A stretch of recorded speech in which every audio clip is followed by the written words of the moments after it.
Il répétait souvent que la loyauté n'était pas un choix, mais une façon d'exister quand les années deviennent plus lourdes que la gloire. À 83 ans, Michel Drucker le sait mieux que quiconque. Et parmi toutes les figures qu'il a croisées, interviewées, accompagnées, il en est une qui a marqué sa vie comme une empreinte impossible à effacer. Alain Delon.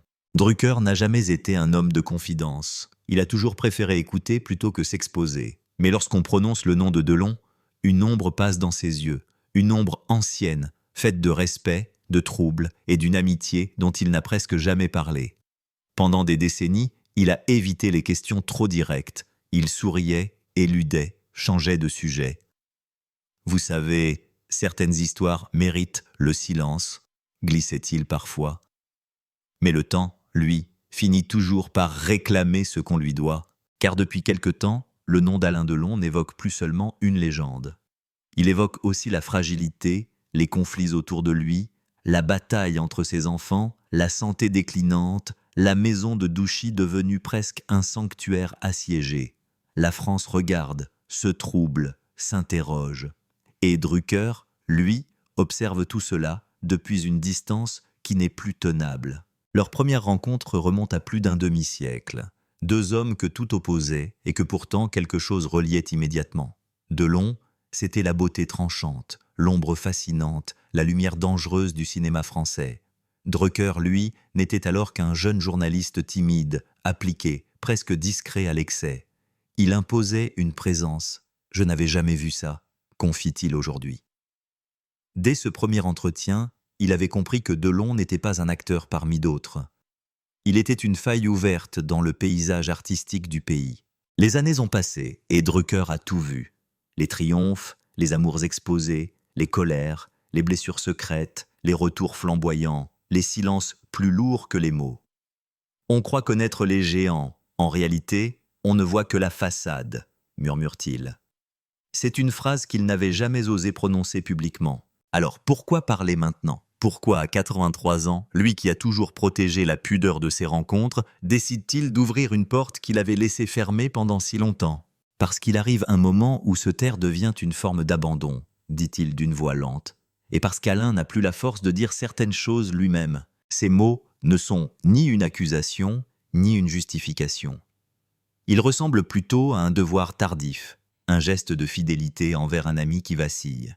Un geste peut-être désespéré, peut-être nécessaire. Avant d'aller plus loin, il pose la main sur son carnet et ajoute très doucement « Si je ne raconte pas maintenant, alors quand ?» Et trois questions, seules, suspendues, ouvrent le récit. Qu'a-t-il vu vraiment dans la vie intime d'Alain Delon ? Pourquoi ce silence si long, presque coupable ? Et qu'est-ce que Michel Drucker s'apprête enfin à révéler aujourd'hui ? On oublie souvent qu'avant d'être des icônes, ils ont été des hommes à un instant précis, dans une pièce banale, à un moment qui ne semblait rien annoncer. Pour Michel Drucker et Alain Delon, tout a commencé un après-midi de tournage, où rien n'était censé dépasser le cadre d'une simple interview. À l'époque, Drucker n'était encore qu'un jeune visage de la télévision publique, salarié studieux qui arrivait toujours trop tôt sur les plateaux. Delon, lui, venait déjà avec ce sillage électrique qui précède les êtres dont la renommée dépasse la salle où ils entrent. « Je me souviens que j'avais les mains moites », raconte aujourd'hui Drucker. Cette phrase, dite à mi-voix, étonne. Car Michel a vu passer les plus grands, les plus intimidants, les plus imprévisibles. Pourtant, ce jour-là, quelque chose l'avait déstabilisé. Peut-être parce qu'il savait qu'il se trouvait face à une légende vivante, mais une légende jeune, belle, dangereuse, encore au sommet de sa fulgurance. Il s'était préparé comme rarement. Il avait relu tous les dossiers de presse, vu et revu les films, noté des questions sur un petit carnet qu'il garde encore aujourd'hui. Mais rien ne l'avait préparé au regard de Delon, un regard direct, franc, presque gênant par son intensité. Il vous scrutait comme s'il voulait savoir qui vous étiez avant que vous n'ouvriez la bouche, se souvient Drucker. Et ensuite, il décidait s'il allait jouer ou se dévoiler. L'interview n'avait duré qu'une vingtaine de minutes. Pourtant, elle avait été décisive. Delon, d'abord fermé, avait fini par se relâcher, lâchant un sourire rare, presque enfantin. « Vous êtes trop sérieux, Drucker », lui avait-il lancé. « Il faut apprendre à respirer. » C'était une phrase en apparence légère, mais elle marqua profondément le jeune journaliste. Pour la première fois, il comprit que l'homme derrière le mythe observait plus qu'il ne parlait. Après l'émission, un technicien les avait laissés seuls quelques minutes. Delon s'était rapproché, avait jeté un œil sur le carnet de notes de Michel et avait dit « Vous avez préparé ça comme si vous passiez un examen. » Puis, plus doucement, « C'est rare qu'on fasse cet effort pour moi. » Ces mots, Drucker ne les a jamais oubliés. Il y avait dans cette confession quelque chose de nu, de désarmé. Comme si Delon, même au sommet de sa gloire, restait en attente d'un regard vrai, non pas fasciné, mais humain. Ils ne s'étaient pas revus tout de suite. Chacun poursuivait une trajectoire différente. Delon enchaînait les tournages, les voyages, les histoires d'amour dont la presse se nourrissait avidement. Drucker, lui, cherchait encore sa place à la télévision, apprenant le métier, apprivoisant les plateaux, développant sa douceur légendaire comme une force tranquille. Pourtant, cette rencontre fugace avait laissé une trace. Quelques mois plus tard, lors d'une soirée de gala, Delon l'avait reconnu dans la foule.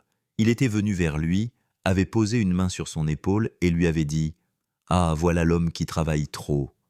Une plaisanterie, mais surtout un signe. Delon ne l'avait pas oublié. C'est à partir de ce moment-là qu'une relation particulière, jamais vraiment définie, avait commencé. Ni une amitié classique, ni une complicité professionnelle ordinaire. Quelque chose de plus subtil, de plus fragile. Il venait comme un coup de vent, se souvient Drucker, sans prévenir. Un jour, il m'appelait pour une émission. Le lendemain, il disparaissait pendant des mois. Mais chaque rencontre, chaque appel, chaque échange portait une intensité étrange. Comme si Delon ne savait jamais aimer à moitié, même quand il s'agissait de simple estime entre deux hommes d'univers différents. Les années ont fait le reste. Une forme de respect mutuel s'était installée, sans jamais être nommée. Delon continuait à impressionner, à séduire, à effrayer parfois. Drucker, de son côté, devenait un pilier de la télévision française, un visage familier dans les foyers. Pourtant, chaque fois qu'ils se retrouvaient, quelque chose de la première rencontre revenait. La distance, la tension douce, la curiosité. Et il me testait. Toujours, raconte Michel. Et moi, j'acceptais ce jeu peut-être parce que je pressentais que derrière cette façade d'homme dur, il y avait une solitude profonde. C'est peut-être là, dans ce tout premier échange, que tout s'est joué. Deux trajectoires qui n'auraient jamais dû se croiser au-delà d'un plateau télé, et qui pourtant, ce jour-là, avaient commencé une histoire qui durerait une vie entière. On ne peut pas raconter l'histoire de Michel Drucker et d'Alain Delon sans traverser ces années où la France entière semblait retenir son souffle à chaque apparition de l'un, comme à chaque nouveau projet de l'autre. Les années 70, 80, 90, c'était une époque où la télévision et le cinéma régnaient sans partage, où les visages connus devenaient presque des membres de la famille. Et, au cœur de cette constellation de géants, deux trajectoires avançaient en parallèle. L'une flamboyante, la plus lumineuse du 7e art français, l'autre régulière, patiente, sûre, construisant une carrière télévisuelle qui durerait plus de 60 ans. Pour Delon, ces années furent celles de l'apothéose. Borsalino, Monsieur Klein, Le Cercle Rouge, Notre Histoire. La liste ressemble à une colonne vertébrale du cinéma français. Chaque film ajoutait une couche à la légende. Chaque rôle confirmait ce que le public pressentait déjà. Il n'était pas un acteur parmi d'autres. Il était un mythe en formation, un visage que la caméra aimait au point d'oublier tout le reste. Les salles se remplissaient, les critiques s'inclinaient, et la France se voyait en lui, dans son insolence, sa beauté, sa fragilité presque trop bien cachée. Pendant ce temps, Drucker construisait son royaume autrement. Pas par les films, mais par la fidélité du public. Champs-Élysées, Vivement Dimanche, les grandes soirées spéciales, les interviews en prime time. Il devenait ce compagnon du dimanche, l'homme qui introduisait les artistes, qui savait écouter, qui savait calmer une tempête d'ego d'un simple sourire. La télévision n'était pas un décor pour lui, c'était une maison qu'il entretenait avec douceur et rigueur. Et les Français lui rendaient cette confiance, année après année. Leurs univers étaient différents, mais ils se croisaient souvent. Pas uniquement devant les caméras, dans les loges, dans les couloirs de l'ORTF puis de l'A2, lors des dîners, après les grands tournages, dans ces instants suspendus où les célébrités redeviennent simplement des hommes fatigués, cherchant un regard qui ne juge pas. Delon trouvait chez Drucker cette politesse rare, cette capacité à voir au-delà de la légende. « Tu es le seul qui ne me parle pas comme à une affiche », lui avait dit Delon un soir, alors qu'ils quittaient ensemble une émission particulièrement tendue. Drucker avait répondu par un sourire. Il savait que derrière le compliment se cachait quelque chose de plus profond. Delon cherchait un espace où il pouvait exister autrement, sans devoir être Alain Delon à chaque seconde. Les années 80 furent aussi le début de leur relation silencieuse, une relation faite de confiance implicite. Delon venait sur les plateaux de Michel parfois avec une humeur sombre, parfois avec ce charme irrésistible qui désarmait tout le monde. Drucker, lui, ne posait jamais les questions qui blessent. Il cherchait la vérité, mais pas l'humiliation. C'est cela qui avait créé entre eux un pacte tacite. « Je viens chez toi parce que je sais que tu ne me trahiras pas. » Le public ne savait pas tout cela, bien sûr. Pour eux, ce n'étaient que deux géants de deux mondes voisins. Mais dans les archives internes, dans les coulisses, on voyait ce lien. On se souvient par exemple de cette émission où Delon, très ému, avait brièvement perdu son texte. Drucker avait posé la main sur son avant-bras, presque imperceptiblement, et avait dit « Prends ton temps, Alain ». Ce geste simple avait figé le plateau pendant quelques secondes. Personne n'osait couper, personne n'osait respirer. C'était l'un des rares moments où l'on voyait Delon vaciller, mais sans jamais tomber, porté peut-être par la présence calme de Michel. Les années de gloire sont aussi les années où la façade commence à se fissurer, même si personne n'en parle encore. Delon se battait contre ses propres tempêtes intérieures, des colères profondes, des blessures anciennes que la célébrité ne soulageait pas. Drucker voyait cela, mais ne disait rien. C'est peut-être là que naît une amitié, dans le silence que l'on garde pour l'autre. Au milieu des triomphes, des récompenses, des unes de magazines, des plateaux prestigieux, une question planait toujours, invisible. Combien de temps un homme peut-il porter un mythe sans s'y perdre ? Delon avançait, magnifique, brillant, mais seul. Drucker l'accompagnait, doucement, sans envahir, sans juger, simplement présent, comme un fil discret entre deux vies trop grandes. C'était les années de gloire, les années où rien ne semblait pouvoir s'effondrer, les années où personne ne voyait encore les fissures qui, un jour, allaient tout changer. On croit toujours que les géants sont indestructibles. On pense qu'ils avancent avec une assurance inébranlable, portés par la gloire, protégés par l'admiration du public.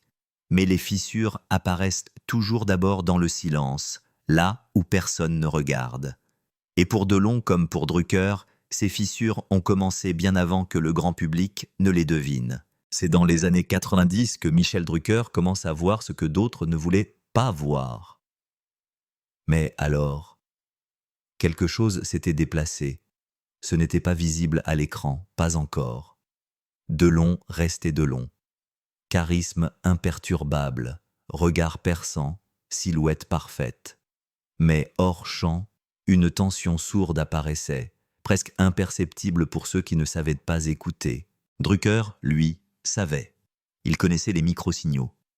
Cette manière de poser les mains sur la table, un peu trop fort, ce soupir discret avant d'entrer en scène, ce regard perdu qu'il reprenait en un éclair dès que la caméra s'allumait. Je sentais qu'il se battait contre lui-même, dira-t-il plus tard. Il n'arrivait plus à cacher certaines tempêtes. Pourtant, jamais Delon n'aurait admis cela publiquement. Sa fierté lui interdisait la fragilité. Le moindre doute était une défaite. Et le monde entier attendait de lui une forme de perfection presque cruelle. Le cinéma, les médias, les proches parfois. Tout le monde exigeait, réclamait, sollicitait. Delon ne s'arrêtait plus. Et dans cette course permanente, les premières fissures se creusaient. Il y avait d'abord l'usure, celle du métier, celle du corps, celle du cœur. Des relations compliquées, souvent passionnées, se terminaient dans le fracas. Il aimait trop fort, glisse Drucker. Et quand on aime trop fort, on se brûle. Delon le savait, et chaque rupture laissait une trace, pas seulement dans la presse, mais dans sa chair même. Puis il y eut ce soir où tout a basculé. Ce soir-là, ils étaient ensemble sur un plateau, peu avant indirect. Delon semblait ailleurs. Il parlait peu. Ses yeux suivaient un point invisible sur le mur. Michel avait essayé de détendre l'atmosphère, mais Delon avait simplement dit « J'ai perdu quelque chose, Drucker ». « Quoi » avait murmuré Michel. « Je ne sais pas encore, mais je sens le vide ». Cette phrase avait glissé comme un éclat dans la mémoire de Michel. Il ne l'avait jamais oubliée. Delon ne parlait jamais du vide, jamais. Les fissures, ensuite, se sont élargies. Moins de projets, plus de polémiques, moins d'apparitions, plus de rumeurs. Le public, sans le vouloir, devenait un miroir impitoyable. Pourquoi Delon n'est plus comme avant? Pourquoi semble-t-il si distant? Pourquoi cette colère? Derrière ces questions, Drucker voyait l'évidence. Delon vieillissait, une idée insupportable pour un homme qui avait incarné la jeunesse éternelle du cinéma français. Vieillir, pour Delon, c'était perdre une bataille qu'il n'avait jamais accepté de livrer. Et la télévision, elle aussi, changeait. Les plateaux se modernisaient, les formats s'accéléraient, la douceur disparaissait au profit du buzz. Delon détestait ce nouveau monde. Drucker tentait de l'apaiser, mais il sentait qu'un fossé se creusait. « On n'est plus à notre époque, Michel », lui avait confié Delon dans un souffle. « Tu restes un mythe ?» Justement, les mythes n'ont plus leur place ici. Cette phrase, encore une, avait blessé Drucker plus qu'il ne l'avouera jamais. Il comprenait, vraiment. Mais il refusait de voir son ami glisser vers ce fatalisme. Les fissures n'étaient pas seulement professionnelles, elles étaient intimes. Avec ses enfants, avec ses proches, avec lui-même. Des maladresses, des tensions, des mots trop vifs. Il était entier, trop entier, dit Drucker. Et parfois, il détruisait ce qu'il aimait le plus. Michel essayait d'être présent, sans envahir, sans juger. Il savait que Delon ne supportait pas la pitié. Et il savait aussi qu'il fallait parfois laisser les orages se déchaîner pour qu'ensuite ils retombent d'eux-mêmes. Mais un jour, en quittant le plateau de Vivement Dimanche, Delon lui avait lancé, presque en riant, presque en pleurant. « Tu sais, Michel, on ne voit pas les fissures d'un homme tant qu'il continue à tenir debout. Et toi, tu tiens toujours, » avait répondu Drucker.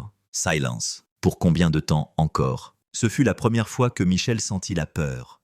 Une vraie peur. La peur de perdre quelqu'un qu'il n'avait jamais vraiment réussi à comprendre, mais dont il avait appris à deviner les battements de cœur. Les fissures étaient là, invisibles pour le public, éclatantes pour lui.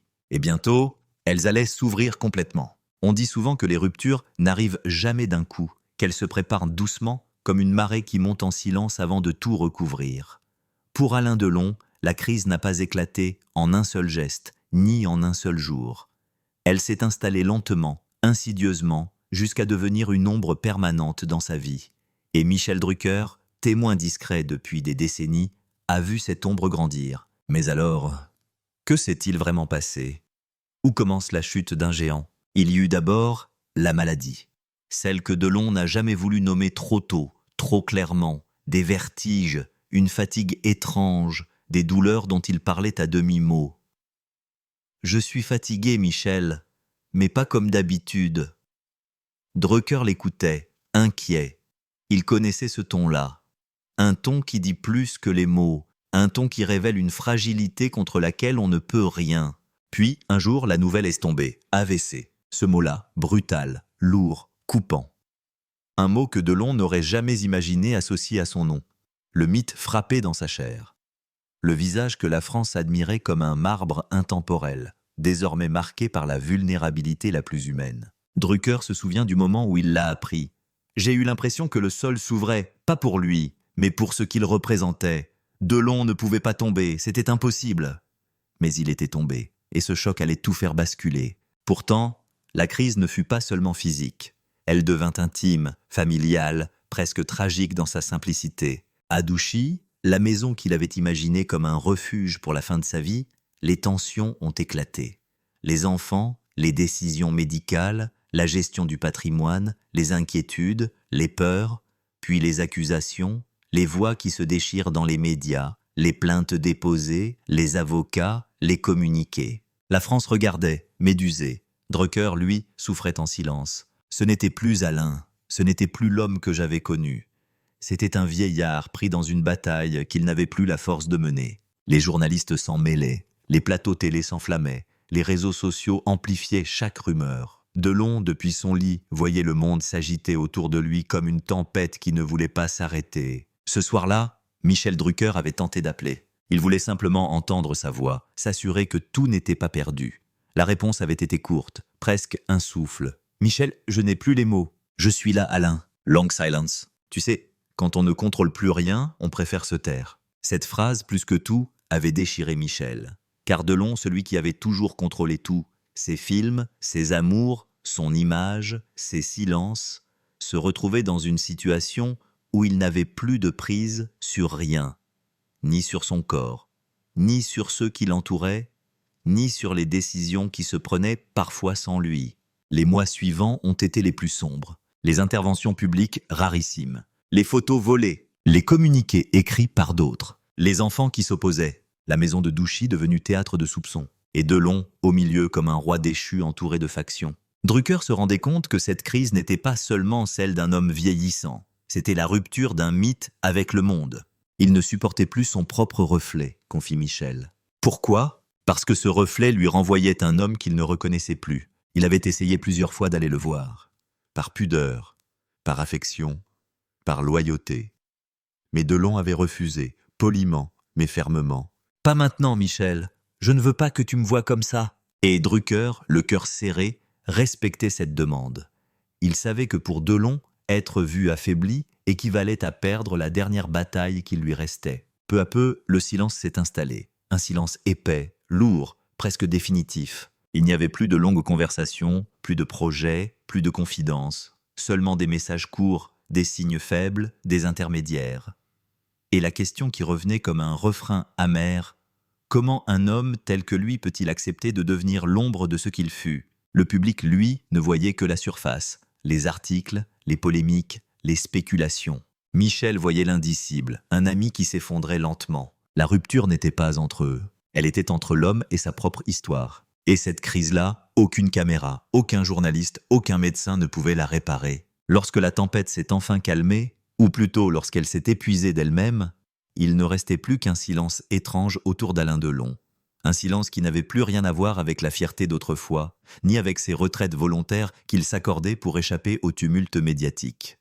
Non, c'était un silence qui ressemblait à une brisure réparée à moitié, une paix imparfaite mais nécessaire, où l'homme tentait de retrouver un souffle, même fragile. Michel Drucker, lui, observait cela de loin. Pas par désengagement, par respect. Il savait que, pour la première fois, Delon n'était plus maître de son rythme, ni de son image, ni même de sa solitude. Toutes ces choses qu'il contrôlait autrefois d'une main ferme lui échappaient progressivement. Après la crise, il a fallu réapprendre à vivre, réapprendre à accepter l'aide, réapprendre à laisser les jours passer sans lutter. Les proches l'entouraient, chacun à leur manière. Des infirmières, des médecins, des assistants, et parfois, timidement, ses enfants. Mais rien ne ressemblait plus à ce qu'il avait imaginé pour sa fin de carrière. Delon, toujours si attaché à l'autonomie, se retrouvait dépendant.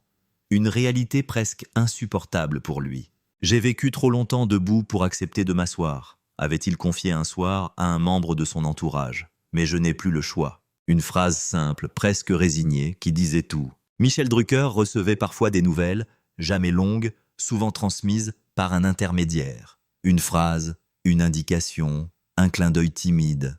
« Il te regarde, tu sais », lui avait dit une infirmière. Quand il tombe sur une rediffusion de tes émissions, il reste devant, il ne parle pas, mais il regarde. Cette image-là a bouleversé Drucker, parce qu'elle renvoyait à une autre époque, à ces années où Delon arrivait en plateau avec son assurance intimidante, son sourire de star, sa voix grave qui pouvait faire taire une salle d'un simple regard. Aujourd'hui, il regardait en silence, comme si la télévision devenait une passerelle fragile vers un monde qu'il ne pouvait plus rejoindre. Dans ces moments-là, Michel mesurait l'importance du temps. Non pas le temps des carrières, mais le temps humain. Ce temps qui use, qui arrache, qui oblige à plier. Ce temps que même les géants ne peuvent vaincre. Drucker, lui aussi, traversait ses propres fragilités, son opération du cœur, ses longues absences, son retour difficile à l'antenne. Tout cela l'avait rapproché d'une forme de vérité intime qu'il n'avait jamais vraiment affrontée. « On croit qu'on a encore 20 ans pour réparer ce qu'on n'a pas dit », confie-t-il. Mais c'est faux. Les mots qu'on retient trop longtemps finissent par mourir. C'est peut-être pour cela qu'il a recommencé à parler de Delon, avec pudeur, mais avec sincérité. Pas pour créer du bruit, pour témoigner, pour laisser une trace que personne ne pourrait tordre ou réécrire. Les deux hommes, pourtant si différents, semblaient maintenant liés par une même expérience, celle de la vulnérabilité, celle du corps qui ralentit, celle de l'âme qui devient plus fragile que la mémoire. On ne s'est jamais vraiment dit ce qu'on ressentait, admet Michel, parce qu'on est de cette génération où les hommes ne parlent pas de ça. On avance, on travaille, on encaisse, mais après la tempête, j'aurais voulu qu'on puisse se revoir, vraiment se revoir. La vie en a décidé autrement. Les contraintes médicales, les tensions familiales, les interdictions discrètes, les visites contrôlées, tout cela maintenait autour de Delon une sorte de frontière, presque invisible mais infranchissable. Alors Drucker a fait ce que font les hommes de télévision lorsqu'ils n'ont plus accès au réel. Il a parlé à travers l'écran. Pas directement, pas violemment, mais avec cette douceur grave qu'on lui connaît. Une phrase glissée dans une émission, je pense à Alain. Une autre lors d'une interview. Il fait partie de ma vie, de notre histoire. Et un jour, plus récemment, il y a des amis qu'on ne remplace pas, même quand le destin nous éloigne. Ces phrases, simples mais lourdes, étaient sa façon d'être présent sans violer l'intimité de Delon. Sa façon de dire « Je suis là même si tu ne peux plus m'ouvrir la porte ». Pendant ce temps, à Douchy, Delon se reconstruisait comme il pouvait, à petits pas, un repas pris avec difficulté, un souvenir murmuré, une journée un peu moins sombre que la précédente. Il sourit encore parfois, a confié un proche. Pas souvent, mais quand ça arrive, on reconnaît l'homme qu'il a été. Après la tempête, il reste les ruines, oui, mais il reste aussi la tendresse, celle que le temps ne peut pas effacer. Et dans cette tendresse silencieuse, Antoine, l'homme, pas le mythe, trouvait encore quelques éclaircies, quelques traces de lumière. Et Michel, de son côté, continuait d'espérer. Qu'un jour, peut-être, leur conversation interrompue reprendrait, même brièvement, même dans un souffle. Il y a des moments où un homme comprend qu'il ne peut plus reculer, qu'il ne peut plus se cacher derrière la pudeur, derrière l'habitude de taire, derrière la loyauté silencieuse qui lui a servi de boussole toute sa vie. À 83 ans, Michel Drucker a senti arriver ce moment-là. Pas comme une évidence, mais comme une nécessité. Une nécessité presque morale. Pendant des années, il a gardé pour lui des fragments d'histoire qu'il n'a jamais osé partager. Des confidences offertes dans un couloir, des regards échangés en coulisses, des phrases que Delon n'avait dites à personne d'autre. Il avait considéré cela comme un devoir de protection. Mais aujourd'hui, alors que Delon ne peut plus toujours parler pour lui-même, Michel a compris que le silence n'était plus un cadeau. C'était une absence, une abdication. « Il faut que je dise certaines choses », murmure-t-il, « pas pour moi, pour lui. » Et c'est là que tout bascule, non pas dans le spectaculaire, mais dans l'intime, dans cette voix qui ralentit, dans ces mots qui arrivent comme si chaque syllabe devait être pesée, dans ces pauses étranges où l'on sent que Michel revisite les souvenirs un par un pour en choisir ceux qui méritent d'être enfin révélés. « Vous savez », commence-t-il, Alain avait une peur immense que personne n'a jamais vraiment comprise, la peur de disparaître vivant. Long silence. Puis il précise, pas la peur de la mort, non, la peur d'être encore là, mais que plus personne ne voit l'homme qu'il était. C'était la première fois qu'il prononçait cela publiquement. La première fois qu'il mettait en mots ce qu'il avait perçu, sans jamais oser le dire. Les années somptueuses du cinéma, les plateaux où Delon dominait tout, l'assurance, la prestance, tout cela cachait en réalité une fragilité profonde, une obsession presque douloureuse de l'effacement. Il voulait rester un mythe, oui, dit Michel, mais il voulait surtout rester un homme digne. Puis Michel parle d'un moment qu'il n'avait jamais raconté. Un soir, après une émission où Delon avait été particulièrement ému, il s'était retrouvé seul dans une loge. Alain avait baissé les yeux et dit doucement « Tu sais Michel, j'ai construit ma vie comme un château, mais un château sans fenêtre. Personne ne voit ce qu'il y a dedans. » « Et qu'est-ce qu'il y a dedans ?» avait demandé Drucker. Silence. Puis une réponse d'une honnêteté bouleversante. Un homme qui voulait être aimé, mais qui n'a jamais su comment faire. Cette confession, Michel ne l'avait jamais répétée. Il l'avait gardée comme une offrande invisible. Aujourd'hui, il la révèle, parce qu'elle est la clé, parce qu'elle dit tout, et parce qu'elle montre un Delon que le public n'a jamais vraiment connu. Michel enchaîne alors avec une autre révélation. Une phrase qu'Alain lui avait dite des années plus tard, alors qu'il était déjà fragilisé, diminué physiquement. « Promets-moi une chose, Michel. Si un jour je ne peux plus parler, tu diras que je n'ai jamais voulu finir dans le conflit. Je voulais juste qu'on me laisse en paix. » C'était une demande ultime. Une demande qu'il avait gardée pendant des années sans savoir quand, ni si, il aurait le droit moral de l'honorer. Aujourd'hui, il sait. Il n'aurait pas supporté ce qui se passe autour de lui, confie Michel. Il n'aurait pas supporté l'idée d'être entouré de tensions, de reproches, de jugements. Tout ce qu'il souhaitait, c'était la paix, la vraie, celle qu'il n'a pas toujours trouvée. Et c'est là que la voix de Michel se brise légèrement, à peine, mais suffisamment pour qu'on sente le poids des années. Je le dis aujourd'hui parce que je lui dois ça, et parce qu'Alain, même affaibli, reste quelqu'un qu'on doit respecter. Mais la plus grande révélation est peut-être celle-ci. Je n'ai jamais cessé de l'admirer, avoue Michel. Pas pour sa carrière, pas pour son mythe, mais pour sa vulnérabilité, celle qu'il cachait mieux que quiconque. Il marque une longue pause, puis ajoute, presque en chuchotant, « Il m'a appris que les géants aussi ont peur. Les géants aussi pleurent, et les géants aussi demandent de l'aide, même s'ils ne prononcent jamais ces mots. Ce n'est pas un scoop, ce n'est pas un scandale, ce n'est pas une confession choc. C'est plus fort que tout cela. C'est l'aveu d'un homme qui parle enfin de ce qu'il a vu, de ce qu'il a su, de ce qu'il a porté. La révélation n'est pas un secret. La révélation, c'est la vérité nue. Derrière Delon, il y avait un homme qui voulait simplement être compris. Et Michel Drucker, aujourd'hui, se sent enfin prêt à le dire. Il arrive un moment où les histoires cessent d'être racontées pour devenir simplement vécues en silence. Après tout ce qui a été dit, tout ce qui a été dévoilé, il ne reste plus à Michel Drucker qu'une forme de tendresse tranquille. Une tendresse qui ne cherche pas à corriger le passé, ni à embellir ce qui a existé, mais seulement à reconnaître ce lien étrange, discret, qu'il a uni à Alain Delon pendant plus d'un demi-siècle. « Vous savez, je ne détiens aucune vérité sur lui, murmure-t-il aujourd'hui. Je n'ai que mes souvenirs, et parfois il tremble un peu. Il dit cela sans regret, sans colère non plus. Il le dit comme on accepte qu'un chapitre se termine, même s'il reste quelques phrases inachevées. Les années ont passé. Les plateaux se sont vidés, les émissions se sont succédées comme des saisons, les visages ont changé. Mais certaines présences, elles, ne disparaissent jamais vraiment. Michel le sait. Delon, même affaibli, même entouré de silence douloureux, demeure une figure qui dépasse l'écran. Une figure qui a façonné l'imaginaire français, mais aussi la vie intime de ceux qui l'ont approché sans chercher à le posséder. Aujourd'hui, Drucker parle de lui avec une douceur qu'il ne s'était jamais permise auparavant. Je ne suis pas de sa famille, je ne suis pas son frère, je ne suis pas son confident, je suis juste quelqu'un qui a eu la chance d'être là, de l'écouter, de le voir vivre. Il marque une pause. Et parfois, c'est déjà immense. La fin de vie d'un géant n'est jamais simple. Elle n'est jamais digne de la légende. Elle est humaine, trop humaine. Avec ses contradictions, ses luttes, ses maladresses, ses peurs. Et Michel, autant qu'il le peut, refuse de juger. Le destin ne devrait pas taper aussi fort sur ceux qui ont tant donné, dit-il doucement. Mais c'est la règle. Les lumières s'éteignent pour tout le monde.